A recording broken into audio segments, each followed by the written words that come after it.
முதலியார்பேட்டை அருகே தனியார் அடுக்குமாடி குடியிருப்பில் விபச்சாரம் நடத்திய 5 கைது. கார், செல்போன்கள் பறிமுதல்.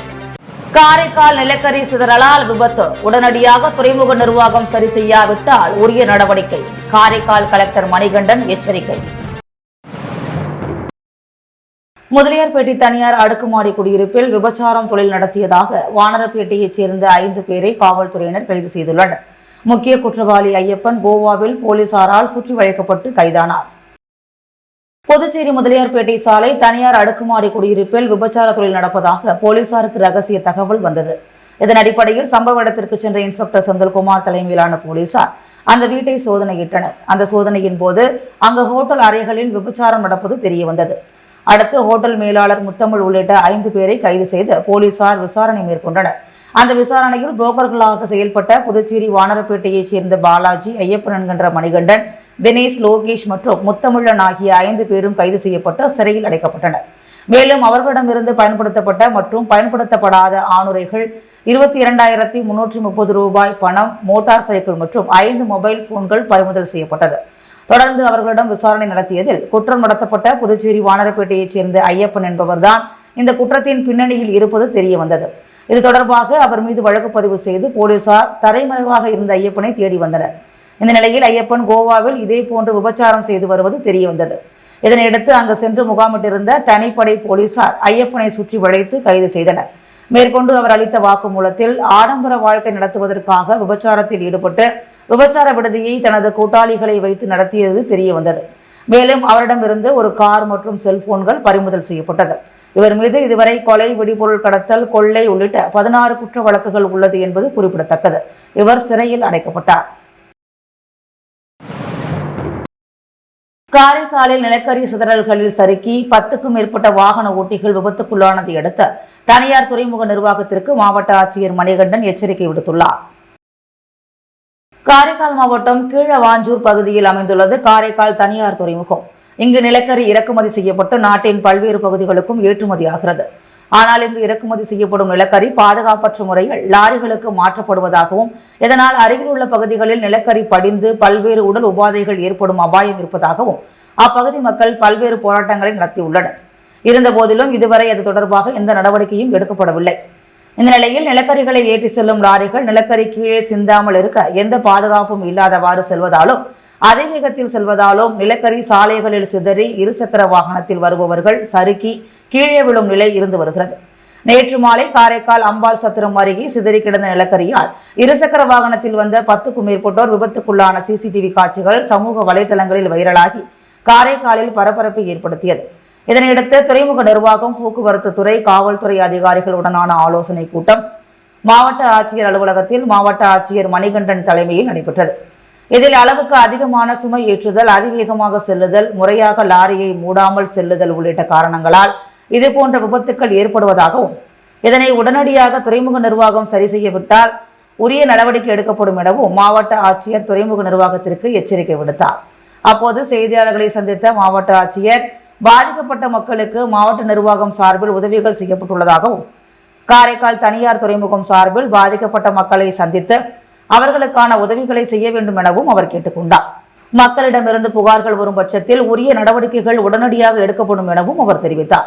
வாகன விதிமுறைகளை மீறுபவர்கள் மீது எந்த அச்சமுமின்றி நடவடிக்கை எடுக்க வேண்டும் என காவல்துறையினரிடம் அறிவுறுத்தி உள்ளதாகவும், இது தொடர்பாக 6 மாதமாக எந்த நடவடிக்கையும் எடுக்கப்படவில்லை எனவும் அவர் தெரிவித்தார்.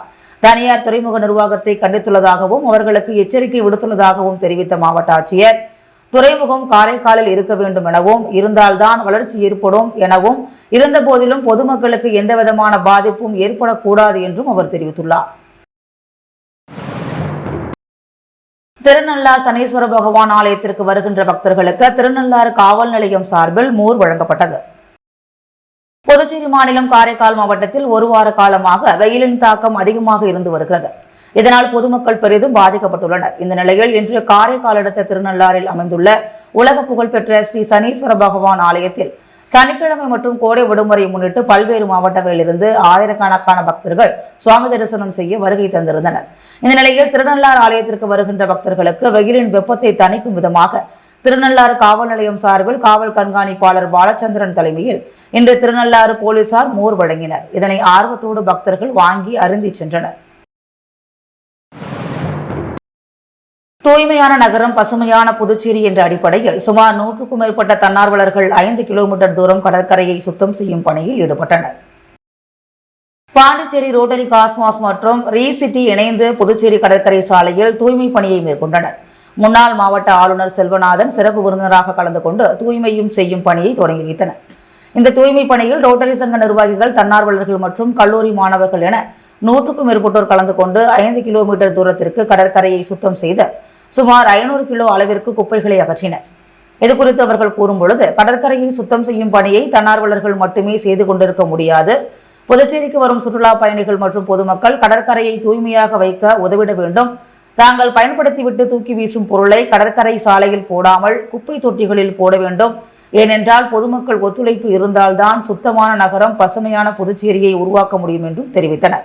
இதில் ஆய்வாளர் கீர்த்தி மற்றும் ரீசிட்டியின் இன்சார்ஜ் காயத்ரி ஸ்ரீகாந்த் மற்றும் முன்னாள் வஉசி பள்ளியின் தலைவர் சீனோ, ரோட்டரி காஸ்மாஸ் உறுப்பினர் சந்திரசேகர், வெங்கடேசன், பசுபதி, சோபன் குப்தா ஆகியோர் கலந்து கொண்டனர். நிகழ்ச்சியை கிளை இயக்க தலைவர் தினேஷ் மற்றும் செயலாளர் முருகன் தலைமை தாங்கி நடத்தி வைத்தனர். இந்நிகழ்ச்சிக்கான ஏற்பாட்டை கண்ணதாசன் மற்றும் பாலாஜி செய்திருந்தனர். புதுச்சேரி மக்களவைத் தேர்தலில் போட்டியிட்ட சுயேட்சை வேட்பாளர் மாஸ்கோ தன்னை RLV ஜனநாயக பேரவையில் இணைத்துக் கொண்டார். புதுச்சேரியில் நடைபெற்ற பாராளுமன்ற தேர்தலில் சுயேட்சை வேட்பாளராக போட்டியிட்ட மாஸ்கோ RLV பேரவையில் இணையும் விழா மாநில அமைப்பாளர் சிவகுமாரன் தலைமையில் அட்மின் கோமதி முன்னிலையில் RLV பேரவை நிறுவன தலைவர் RL வெங்கட்ராமன் இல்லத்தில் நடைபெற்றது. சுமைதாங்கி அறக்கட்டளை நிறுவன தலைவர் மாஸ்கோ RLV ஜனநாயக பேரவையின் நிறுவன தலைவர் RL வெங்கட்ராமனை அவரது இல்லத்தில் நேரில் சந்தித்து தான் கடந்த 10 ஆண்டுகளாக வெள்ளியனூர் தொகுதியில் சுமைதாங்கி அறக்கட்டளை என்கின்ற டிரஸ்ட் நடத்தி வருகின்றேன் என்றும் அதன் நிறுவன தலைவராகவும் இருந்து வருகிறேன். அதன் மூலம் ஏழை எளிய மக்களுக்கு தேவையான உதவிகளை செய்து வந்துள்ளேன் என்றும், கொரோனா காலத்தில் கூட என்னால் முடிந்தவரை எனது சுமைதாங்கி அறக்கட்டளை மூலம் உத்தரவாகினி பேட் பகுதியில் வசிக்கும் அனைத்து ஏழை எளிய மக்களுக்கும் உணவு, அரிசி மற்றும் மளிகை பொருட்களை கொடுத்து உதவி செய்து வந்துள்ளேன் என்றும், மக்களவை தேர்தல் முடிந்ததும் கூட 2 நாட்களுக்கு முன்பாக கோடை காலத்தில் வெப்பம் தாக்கத்தினால் வெயிலில் செல்ல முடியாமல் இருக்கும் கூலி வேலை செய்யும் தொழிலாளர் குடும்பங்கள் அனைவருக்கும் குடும்பத்திற்கு 10 கிலோ அரிசி வழங்கினேன் என்றும், மக்களவை தேர்தல் நேரத்தில் வாக்குக்கு 500 மற்றும் 200 என்று பணம் கொடுத்த வேட்பாளர்களை கைது செய்ய வேண்டும் என்று வெள்ளியனூர் முருங்கம்பாக்கம் கூட்டோட்டில் மறியல் போராட்டம் நடத்தி வாக்காளர்களுக்கு பணம், பொருள் கொடுப்பதை தேர்தல் துறை தடுக்க வேண்டும் என்றும், மக்களுக்கு விழிப்புணர்வு ஏற்படுத்திய என்னை காவல்துறை கைது செய்தது என்றும் அனைத்து விவரங்களையும் RLV ஜனநாயக பேரவையின் நிறுவன தலைவரிடம் எடுத்துக் கூறினார். மேலும் சமூக பணியை மேலும் விரிவுபடுத்துகின்ற வகையில் RLV பேரவையில் இணைந்து செயல்பட விருப்பம் தெரிவித்தார். அதனைத் தொடர்ந்து தனது சுமைதாங்கி அறக்கட்டளையை முழுமையாக கலைத்துவிட்டு தனது நிர்வாகிகள் மற்றும் ஊர் மக்கள் அனைவருடனும் திரளாக வந்து RLV பேரவையில் இணைந்து கொண்டார்.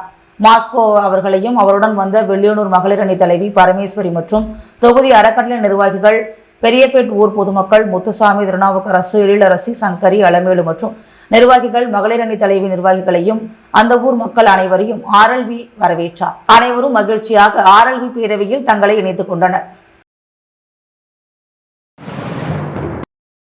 மாஸ்டர் பீஸ் மியூசிக் அகாடமியின் 3ஆம் ஆண்டு விழா பாண்டி மெரினாவில் வெகு விமர்சையாக கொண்டாடப்பட்டது. புதுச்சேரி நயினார் மண்டபத்தில் அமைந்துள்ள மாஸ்டர் பீஸ் அகாடமியின் 3ஆம் ஆண்டு விழா பாண்டி மெரினாவில் வெகு விமர்சையாக கொண்டாடப்பட்டது. இந்த விழாவிற்கு சிறப்பு விருந்தினராக சவுல்புல் மியூசிக் இயக்குனர் சத்யா, தொழிலதிபர் தளபதி ஆனந்தகுமார், கவிக்குயில் மியூசிக் அகாடமியின் இயக்குனர் சுசீந்திரகுமார், ட்ரம்பர் ஜோன் புதுச்சேரியின் சரவணன் ஆகியோர் கலந்து கொண்டு விழாவை சிறப்பித்தனர். தொடர்ந்து ரிதமிக் பிளாஸ்ட் இரவின் பிரம்மாண்டமான இசை நிகழ்ச்சி நடைபெற்றது. இதில் பாண்டி பிரைட் பாடகர்கள் Gnanasekar, John Bosco, playback singer Jordan, Anthony மற்றும் மாஸ்டர் பீஸ் அகாடமியில் பயின்ற மாணவ மாணவிகள், அவர்களின் பெற்றோர்கள் என அனைவரும் கலந்து கொண்டு பல்வேறு வகையான பாடல்களை பாடி அசத்தினர். இந்த நிகழ்ச்சியில் மாஸ்டர் பீஸ் மியூசிக் அகாடமியின் நிர்வாகிகள், பொதுமக்கள் பலர் கலந்து கொண்டனர். இந்த நிகழ்ச்சிக்கு எஸ் மீடியா சேனல் மீடியா பார்ட்னராக இருந்து செயல்பட்டது குறிப்பிடத்தக்கது. புதுச்சேரி மூலக்குளம் ஸ்டான்ஸ்போர்ட் சர்வதேச மேல்நிலைப் பள்ளியின் ஆண்டு விளையாட்டு விழா புதுச்சேரியில் ஜிப்மர் விளையாட்டு அரங்கில் மிக விமர்சையாக நடைபெற்றது.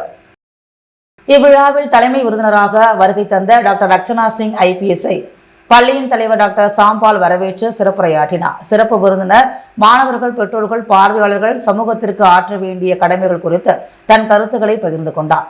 பள்ளியின் இயக்குனர் குமரவேல், முதல்வர் பிரீத்தி, சிறப்பு விருந்தினர்களும் கல்விக்கலை, விளையாட்டு ஆகியவற்றில் சிறந்து விளங்கிய மாணவர்களுக்கு பரிசுகள் வழங்கி வாழ்த்தினர். பள்ளியின் மாணவ மாணவிகளின் கலை, விளையாட்டு நிகழ்ச்சிகள் மிக சிறப்பாக நடைபெற்றது. பள்ளியின் மூத்த ஆசிரியர்களையும் விருதுகள் கொடுத்து வாழ்த்தினர்.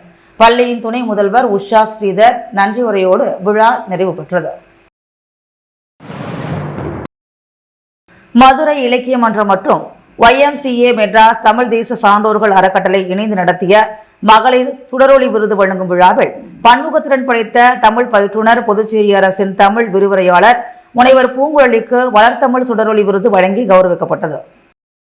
மதுரை இலக்கிய மன்றம் மற்றும் YMCA மெட்ராஸ் தமிழ் தேச சான்றோர் அறக்கட்டளை இணைந்து நடத்திய மகளிர் சுடரொளி விருது 2024 வழங்கும் விழா சென்னையில் நடைபெற்றது. இதில் பல்வேறு துறைகளில் சாதனை படைத்த மகளிர்களுக்கு விருதுகள் வழங்கி கௌரவிக்கப்பட்டது. இந்த விழாவில் கவிதை, கட்டுரை, பேச்சு, எழுத்து என பன்முகத்திறன் படைத்த தமிழ் பயிற்றுனர், ஏழை மாணவர்களின் கல்விக்கு உதவி வரும் பண்பாளர், இளைஞர்களிடம் உள்ள தனித்திறனை கண்டறிந்து ஊக்குவித்து வளர்க்கும் வளமான ஆற்றல் பெற்றவரும் புதுச்சேரி அரசின் தமிழ் விரிவுரையாளர் முனைவர் பூங்குழலிக்கு வளர்த்தமிழ் சுடரொளி விருது வழங்கி கௌரவிக்கப்பட்டது. மேலும் இந்த நிகழ்ச்சியில் மதுரை தமிழ் இலக்கிய மன்ற நிறுவனர் அவனி மாடசாமி, YMCA மெட்ராஸின் பொதுச் செயலாளர் ஆசிர் பாண்டியன், தமிழ் தேச சான்றோர்கள் அறக்கட்டளை தலைவர் ராஜதுராய் வேல்பாண்டியன் மற்றும் சிறப்பு விருந்தினராக இந்திய வருமான வரித்துறையின் ஆணையர் நந்தகுமார் ஆகியோர் கலந்து கொண்டு பல்வேறு துறைகளில் சாதனை படைத்த மகளிர்களுக்கு விருதுகளை வழங்கி பாராட்டி வாழ்த்துக்களை தெரிவித்தனர். மேலும் இந்த நிகழ்ச்சியில் தமிழ் அறிஞர்கள், ஆசிரியர்கள், மாணவர்கள், பொதுமக்கள் பலர் கலந்து கொண்டனர். புதுச்சேரி முத்தியால்பேட்டை தொகுதி சப்தகிரி கார்டன் பகுதியில் குடியிருப்போர் நலசங்க பெயர் பலகையை திறந்து வைத்த தொகுதியின் முன்னாள் சட்டமன்ற உறுப்பினர் நந்தா சரவணன் கண்காணிப்பு கேமராக்களை அப்பகுதி மக்களுக்கு அர்ப்பணித்தார். புதுச்சேரி முத்தியால்பேட்டை தொகுதிக்குட்பட்ட சப்தகிரி கார்டன் பகுதியில் குற்ற சம்பவங்களை தடுக்கும் வகையில் குடியிருப்பு பகுதிகளில் கண்காணிப்பு கேமரா பொருத்த வேண்டும் என்று அப்பகுதி மக்கள் தொகுதியின் முன்னாள் சட்டமன்ற உறுப்பினர் நந்தா சரவணனிடம் கோரிக்கை வைத்தனர். அவர்களின் கோரிக்கைகளை ஏற்றுக்கொண்ட திமுக முன்னாள் சட்டமன்ற உறுப்பினர் நந்தா சரவணன் 1 லட்சம் ரூபாய் செலவில் சப்தகிரி கார்டன் பகுதியில் 12 இடங்களில் கண்காணிப்பு கேமராக்களை பொருத்தினார். கண்காணிப்பு கேமராக்களை அந்த பகுதி மக்களுக்கு அர்ப்பணிக்கும் நிகழ்ச்சி இன்று நடைபெற்றது. இதில் சிறப்பு விருந்தினராக கலந்து கொண்ட முன்னாள் சட்டமன்ற உறுப்பினர் நந்தா சரவணன் சப்தகிரி கார்டன் குடியிருப்போர் நலசங்க பெயர் பலகையை திறந்து வைத்து கண்காணிப்பு கேமராக்களையும் அர்ப்பணித்தார். தொடர்ந்து அந்த பகுதியைச் சேர்ந்த சுமார் 500க்கும் மேற்பட்ட பெண்களுக்கு பரிசு பொருட்களையும் இலவசமாக வழங்கினார். இந்த நிகழ்ச்சியில் தொகுதியின் முன்னாள் சட்டமன்ற உறுப்பினர் நந்தா சரவணனின் ஆதரவாளர்கள், பொதுமக்கள், பெண்கள் என அனைவரும் திரளாக கலந்து கொண்டனர். முதலியார்பேட்டை தொகுதியில் நாம் தமிழர் கட்சி சார்பாக மோர்பந்தல் அமைக்கப்பட்டது. முதலியார்பேட்டை தொகுதியில் நாம் தமிழர் கட்சி சார்பாக நீர்மூர் பந்தல் மற்றும் உறுப்பினர் சேர்க்கை முகாம் தபால் நிலையம் அருகே தொழிற்சங்க பாசறை தமிழ்நாடு தலைவர் அன்பு தென்னரசு மற்றும் மாநில செயலாளர் சிவக்குமார் ஆகியோர் தலைமையில் நடைபெற்றது. அதனைத் தொடர்ந்து கட்சியின் உறுப்பினர் சேர்க்கை முகாமும் நடைபெற்றது. இந்நிகழ்ச்சிக்கான ஏற்பாடுகளை குருதி கொடை பாசறை மாநில இணை செயலாளர் வேலவன் செய்திருந்தார். புதுச்சேரி யாதவ முன்னேற்ற சங்க பொதுக்குழு கூட்டம் மற்றும் புதிய நிர்வாகிகள் பதவியேற்பு விழா தனியார் திருமண மண்டபத்தில் நடைபெற்றது.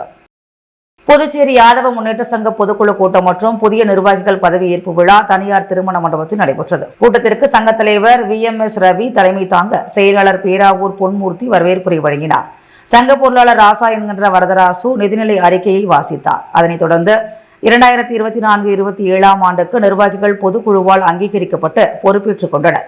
மேலும் சங்கத்திற்கு 2ஆம் கட்ட தலைவர்கள், செயற்குழு உறுப்பினர்கள் தேர்வு செய்யப்பட்டு பொறுப்பேற்றுக் கொண்டனர். இந்த நிகழ்ச்சியை சங்க ஆலோசகர் சீனு மோகன்தாஸ் தொகுத்து வழங்க யாதவ முன்னேற்ற சங்க துணைத் தலைவர் கோபாலகிருஷ்ணன் நன்றி உரையாற்றினார். கூட்டத்தில் யாதவ சங்க ஆயுட்கால உறுப்பினர்கள் அனைவரும் பங்கேற்றனர். தொடர்ந்து அனைவருக்கும் அறுசுவை விருந்து வழங்கப்பட்டது.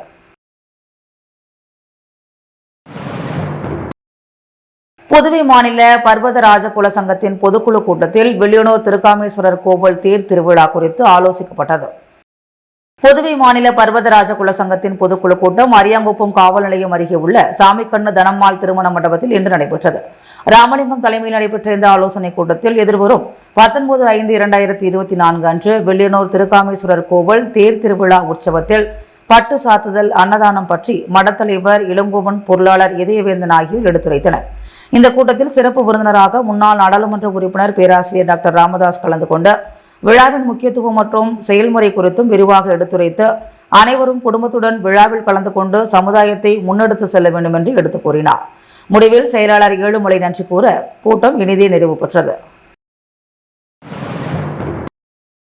அகில இந்திய சமூக நல அமைப்பின் 3வது மற்றும் 4வது கூட்டம் பட்டானூரில் கட்டி வரும் அமைப்பு கட்டிடத்தில் நடைபெற்றது. அகில இந்திய சமூக நல அமைப்பின் நிறுவனர் புரட்சித் திலகம் கே. பாக்யராஜ் வழிகாட்டுதலின்படி அமைப்பின் 3வது மற்றும் 4வது கூட்டம் பட்டானூரில் கட்டப்பட்டு வரும் அமைப்பு கட்டிடத்தில் நடைபெற்றது. அகில இந்திய சமூக நல அமைப்பின் பொதுச் செயலாளர் கணேசன் தலைமையில் நடைபெற்ற இக்கூட்டத்தில் அமைப்பின் புரவலர், புதுச்சேரி அரசின் பொதுப்பணித்துறையின் செயற்பொறியாளர் முனைவர் சீனு திருஞானம் பணி நிறைவுக்கு வாழ்த்து மடல் வழங்கும் விழா நடைபெற்றது. மேலும் இந்த கூட்டத்தில் தலைவர் செல்வராஜ், ரோட்டரி முன்னாள் உதவி ஆளுநர் புகழேந்தி உள்ளிட்ட பலர் கலந்து கொண்டனர்.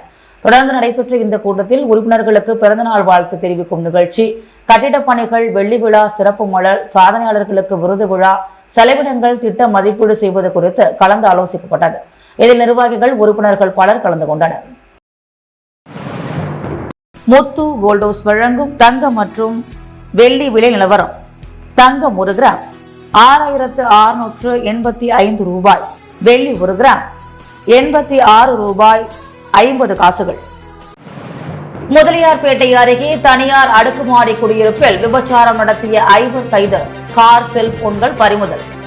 காரைக்கால் நிலக்கரி சிதறலால் விபத்து, உடனடியாக துறைமுக நிர்வாகம் சரி செய்யாவிட்டால் உரிய நடவடிக்கை, காரைக்கால் கலெக்டர் மணிகண்டன் எச்சரிக்கை. புதுச்சேரி அரசின் தமிழ் விரிவுரையாளர் முனைவர் பூங்குழலிக்கு வளர்த்தமிழ் சுடரொளி விருது.